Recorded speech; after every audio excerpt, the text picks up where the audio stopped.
Ya, demikian kegiatan hari ini penyaluran BLT Dana Desa tahap 1 untuk bulan Januari dan Maret.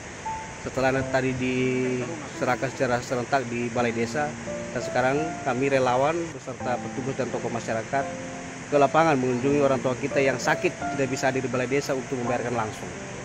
Yang salah satunya di orang tua kita yang tadi kita saksikan bersama. Semoga BLT ini bisa membantu untuk kebutuhan keluarga. Dan terima kasih buat semua relawan desa, Pak Pendamping desa dan tokoh masyarakat ikut serta.